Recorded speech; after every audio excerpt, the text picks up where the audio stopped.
Assalamualaikum warahmatullahi wabarakatuh. Nama saya Intan Membatasari, NIM 19103015. Di sini saya akan menjelaskan mengenai mata kuliah Sosiologi Ekonomi dan Bisnis. Di sini saya mendapatkan nomor 2 yang berjudul Karya Klasik Austria dan Jerman sebagai dasar menurut Gerhard Mehrholt. Nama ekonomi dan sosiologi di Eropa pada awalnya dari abad ke-20. Dalam teks sejarah ekonomi sosiologi, orang biasanya menjumpai nama-nama seperti Karl Marx, Emil Durkheim, George Simmel, Max Weber, Joseph Schumpeter, dan Karl Polanyi sebagai figur klasik di lapangan. Mereka termasuk sarjana yang berasal dari Jerman dan Austria.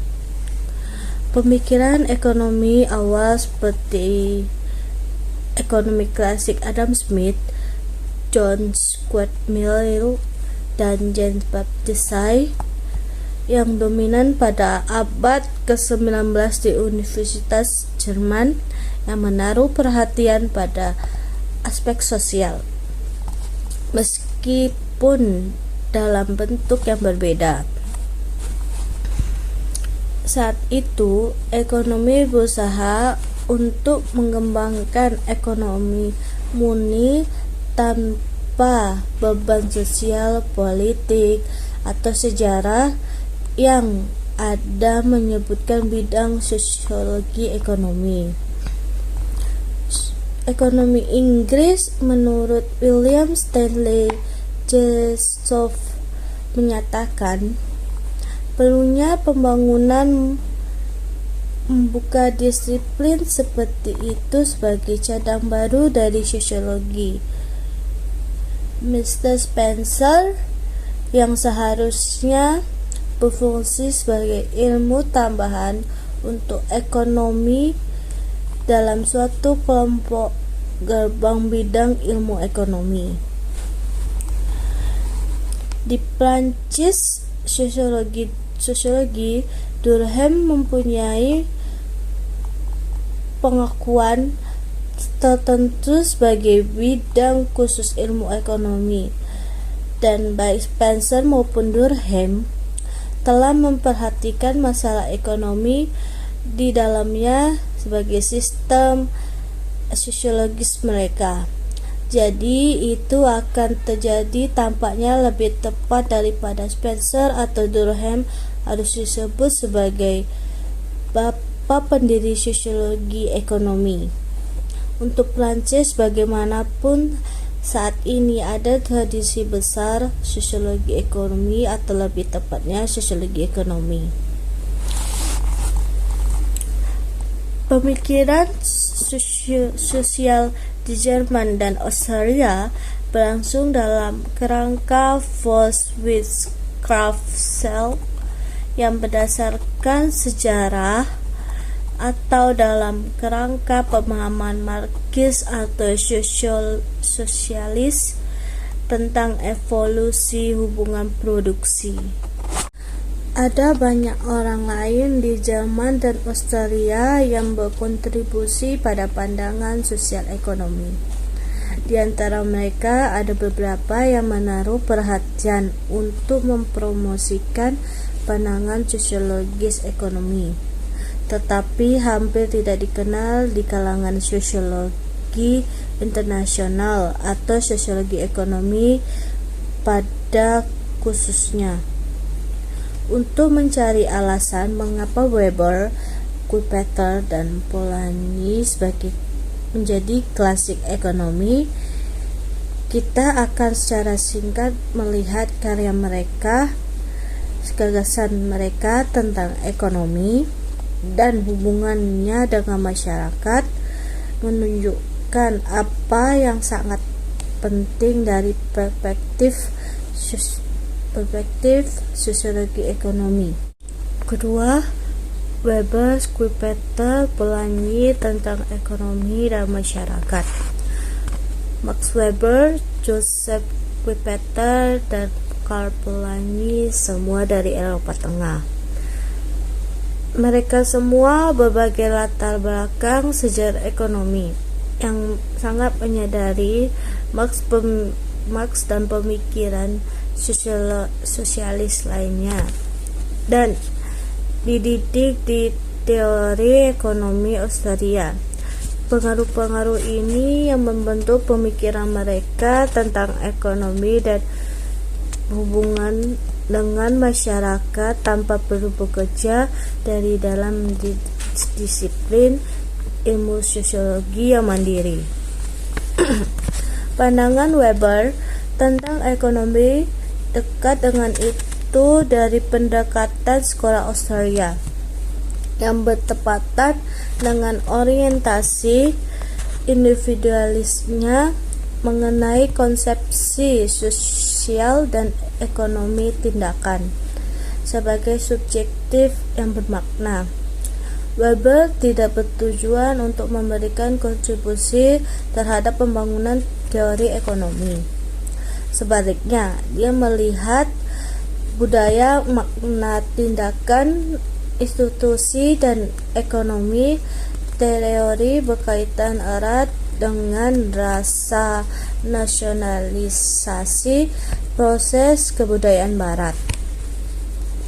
Itu membawanya ke menempatkan rasionalitas sarana, tujuan, dan tindakan sebagai idealnya bentuk acting modern, serta tindakan-tindakan sosial dalam pandangan Weber yang ia pahami sebagai makna subjektif bereaksi baik terhadap orang lain atau terhadap norma-norma dan lembaga masyarakat.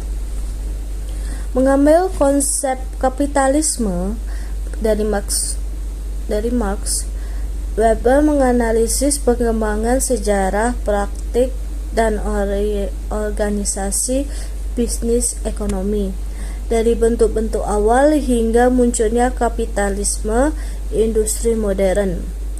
Ciri-ciri kapitalisme industri modern dalam pandangannya adalah organisasi kerja yang rasional dan formal, metode akuntansi modal. Secara historis dan realistis, dia menunjukkan bagaimana struktur dan pranata sosial yang telah terwujud. Pandangan dasar Weber adalah interpretasi idealis sejarah yang memimpin dia untuk fokus pada dampak agama pada pengembangan kapitalisme. Dalam karyanya, Weber sangat menekankan konseptualisasi, sehingga istilah sosiologis memperoleh makna metodologis dari perumusan yang lebih ketat dari konsep. Namun, perkembangan historis dan makna kultural kapitalisme modern merupakan inti dari definisinya tentang objek dan masalah ilmu sosial. Dalam pengertian ini, Weber merujuk pada ekonomi sosial dan tujuannya dalam pengantar seri ekonomi yang ia sunting bersama, dan dia juga menekankan pendekatan historis dan realistik yang merepresentasikan orientasi fundamental ilmu sosialnya dan yang harus menjadi dasar bagi ilmu realitas.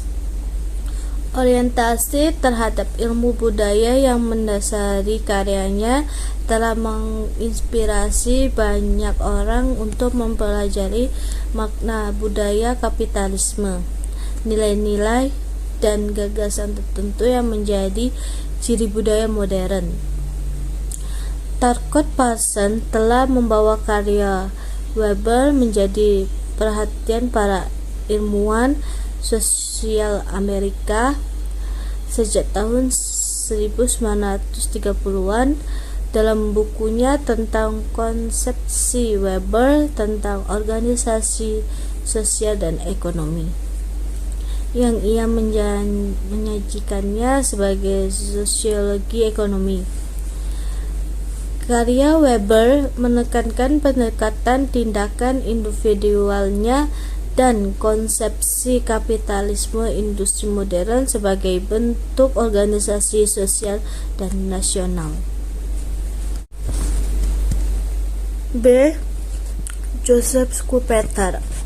Joseph Schumpeter memulai karirnya sebagai mahasiswa teori ekonomi Australia di Universitas Kota Wina. Sejak dulu dia memang tertarik masalah sosial dan sejarah dan mengajar baca studi juga sepanjang hidupnya. Pengaruh Marx, Weber dan mentornya Friedrich Wisser berdampak besar pada pemikiran Schumpeter. Dia juga dipengaruhi oleh teori keseimbangan dan Wallace, dan pada waktunya di Harvard dia sangat fokus pada teori neoklasik dan metode formal. Hal ini bertentangan dengan minat sosial dan sejarahnya, tetapi juga mengakibatkan jaraknya dari perwakilan ekonomi Australia di Amerika Serikat, terutama dari Hawkins Mises. Karyanya mempertahankan bagaimanapun banyak ciri yang juga penting bagi ekonomi Australia, dan terutama penekanan pada tindakan dan minat pada dinamika proses ekonomi. Dalam edisi kedua karya awalnya yang berjudul The Theory of Economic Development, Schumpeter berpendapat bahwa tugas utama ilmu ekonomi adalah menjelaskan dinamika internal proses ekonomi. Dia memahami konsep perkembangan bukan dalam arti proses evolusi bertahap yang dipengaruhi oleh faktor eksternal. Schumpeter mengakui bahwa keadaan sosial, politik, dan budaya dan sejarah memainkan peran, tetapi mereka masuk melalui pengaruhnya terhadap pengusaha, agen, dan dinamisme ekonomi. Entrepreneur adalah sosok yang menonjol dalam pemikiran Schumpeter. Perilakunya dicirikan oleh tindakan-tindakan yang tidak dilembagakan, di mana pengusaha individu bahkan dapat terasing dari lingkungan sosialnya. C. Karl Polanyi. Pada 1920-an, masa depan kapitalisme dan jalan menuju sosialisme dibahas secara luas. Salah satunya intelektual muda yang tertarik pada sosialisme dan pelariannya dari kapitalisme adalah Karl Polanyi, yang dalam diskusi tentang akuntansi sosialis dengan ekonomi liberal Ludwig Mises yang membela kemungkinan sosialisme. Menurut Polanyi, konflik kepentingan dalam ekonomi tidak mengarah pada perkembangannya kelas-kelas antagonistik yang diadu satu sama lain, seperti yang digambarkan oleh Marx. Dalam visinya tentang masyarakat yang fungsional, tujuan ekonomi adalah untuk mencapai produktivitas barang yang maksimal, serta mengejar produktivitas sosial yang diukur dari segi kebaikan bersama dan hak-hak sosial. Karya Polanyi yang paling terkenal adalah The Great Transformation, yang dimana ia menyelidiki penyebab perkembangan ekonomi pasar di Inggris pada abad ke-19. Polanyi mengaitkan pengaruh besar pada kondisi sejarah, peristiwa, dan tindakan politik dalam membentuk organisasi ekonomi. Dia menjelaskan bahwa ekonomi untuk sebagian besar sejarah manusia tertanam dalam masyarakat, dan bahwa perilaku ekonomi tidak dapat dipisahkan dari pandangan, nilai, praktik sosial, agama, dan politik. Polanyi berpendapat bahwa dalam kehidupan nyata masyarakat modern masih terdapat dimensi-dimensi non-logis. Ini memaksa individu untuk hidup dan bertindak di dua dunia. Di salah satunya kondisi pasar, logika pasar, dan dunia lain. Polanyi memohon untuk kembali ke pemahaman substantifis tentang ekonomi dan untuk mengakui keterlekatan tindakan ekonomi dalam kondisi sosial, politik, dan sehari-hari. Dia menekankan relevansi logika pasar yang terbatas secara historis dan melihat transformasi hebat lainnya sedang berlangsung di mana tenaga kerja serta modal akan memiliki suara dalam keputusan ekonomi sehingga memperkenalkan demokrasi ke dalam hubungan ekonomi. Polanyi telah menunjukkan perbedaan antara masyarakat pramodern dan modern dan telah menentang klaim penerapan logika pasar secara umum yang dia kaitkan hanya dengan ekonomi modern. Dalam analisis ini, dia tidak berbeda secara mendasar dari Weber dan Schumpeter. Polanyi menempatkan ekonomi dalam konteks waktu yang lebih luas dan perbedaan budaya dan prasyarat ideologis seperti yang dimiliki Weber. Dan dia secara khusus menekankan keputusan dan tindakan politik. Oleh karena itu, pada tahun 1960-an, karyanya menjadi objek diskusi di kalangan ilmu politik. Dalam sosiologi ekonomi, relevansi Polanyi diakui ketika kritik terhadap neoliberalisme muncul dan kapitalisme modern menyebar ke seluruh dunia. Yang ketiga, perubahan karakter sosiologi ekonomi. Weber menggunakan konsep sosiologi ekonomi, tetapi dia juga merujuk pada ekonomi sosial yang menghubungkan pertama dengan pendekatan yang lebih dekat secara konseptual, yang terakhir dengan pandangan yang lebih luas tentang makna budaya dari fenomena ekonomi. Schumpeter secara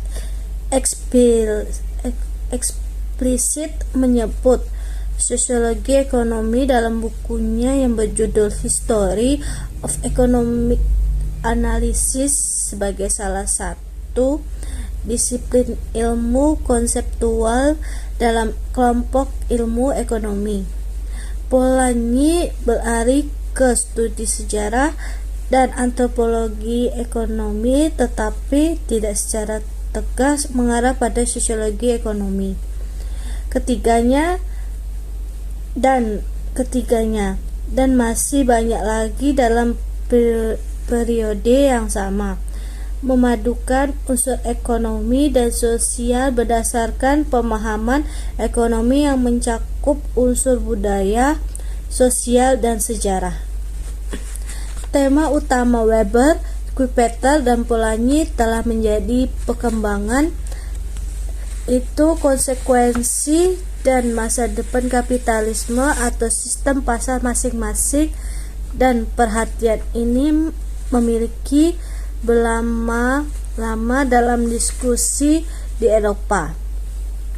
Pada 1990-an, setelah disintegrasi Soviet, persatuan dan transformasi negara penerus, diskusi tentang masa depan kapitalisme dan berbagai bentuknya dihidupkan kembali dan menjadi topik bahkan di Amerika Serikat, yang dimana istilah tersebut sebelumnya memiliki sedikit arti, digunakan sebagai sinonim untuk ekonomi pasar. Sebaliknya, studi tentang kapitalisme dan perubahannya diambil sekali lagi, kebanyakan di bidang ilmu politik dan ekonomi politik, tetapi juga di bidang sosiologi ekonomi. Keempat, yaitu relevasi klasik. Weber, Schumpeter, dan Polanyi dipengaruhi oleh situasi ekonomi, sosial, dan politik pada masanya. Diskusi metodologis dan ilmiah dan persepsi mereka tentang lingkungan sosial, politik, dan situasi budaya. Jika kita melihat karya mereka, kita harus bertanya dengan cara apa itu bisa relevan bagi sosiologi ekonomi saat ini di luar kepentingan historiografisnya. Sosiologi ekonomi saat ini harus mengatasi situasi yang sangat berbeda baik di dunia nyata maupun dalam ilmu sosial. Konsep ekonomi sebagaimana telah berkembang melalui proses individualisasi, nasionalisasi, dan modernisasi menjadi kapitalisme barat modern yang saat ini sedang ditentang, tetapi tidak oleh transisi ke masyarakat birokratis atau sosialis seperti Weber, Schumpeter, dan orang lain telah berpikir.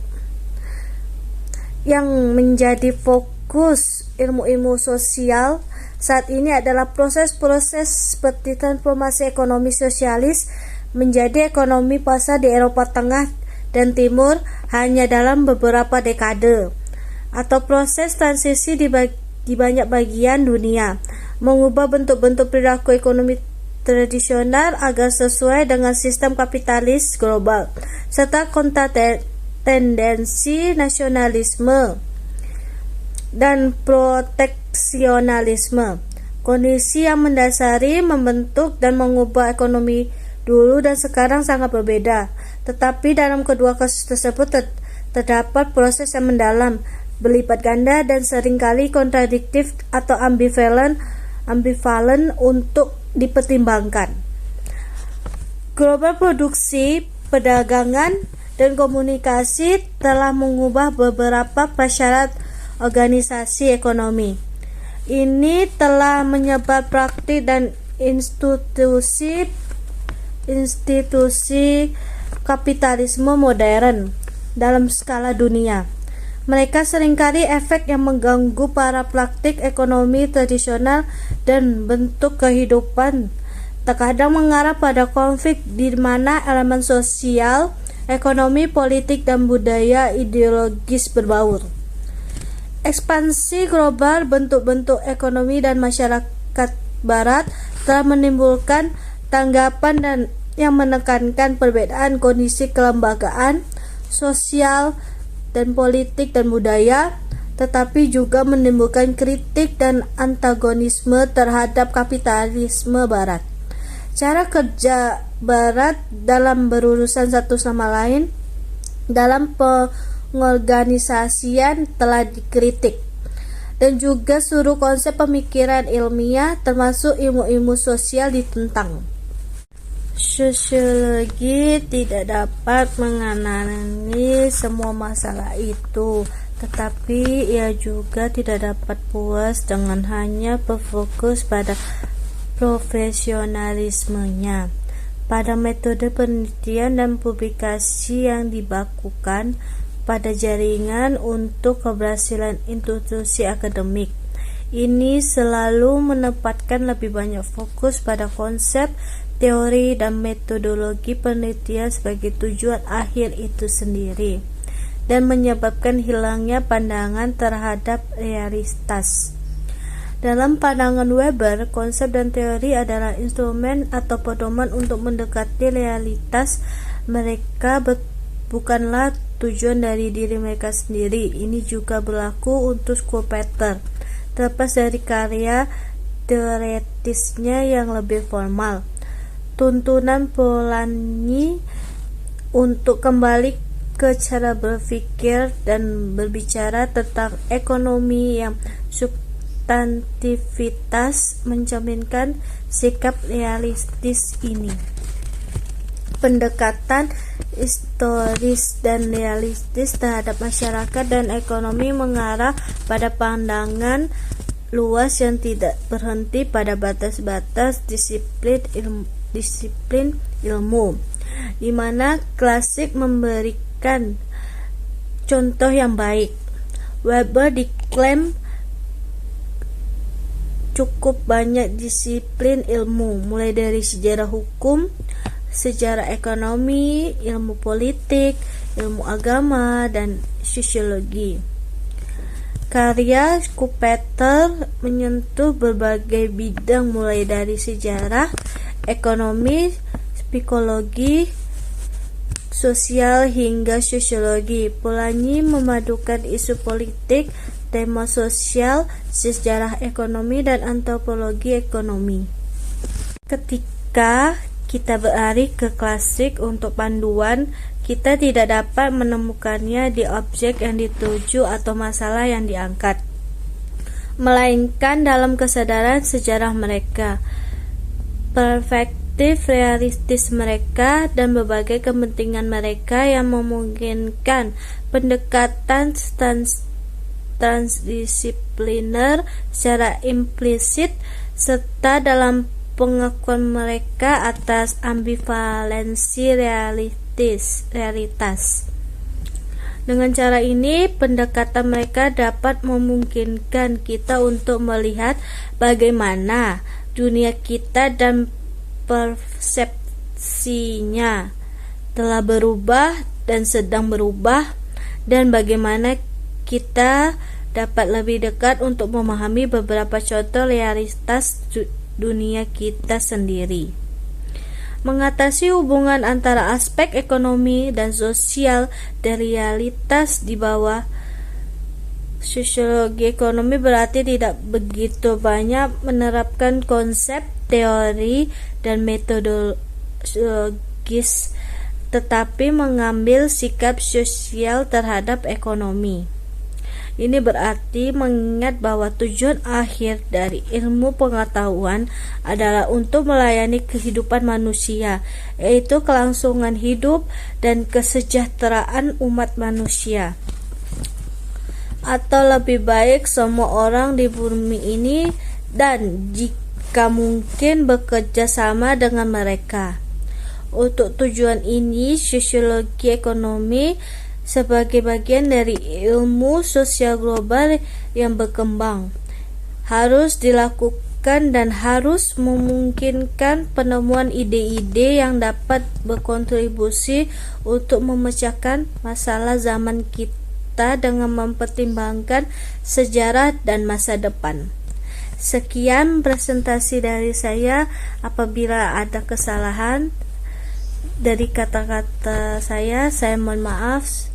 Sekian dari saya. Wassalamualaikum warahmatullahi wabarakatuh.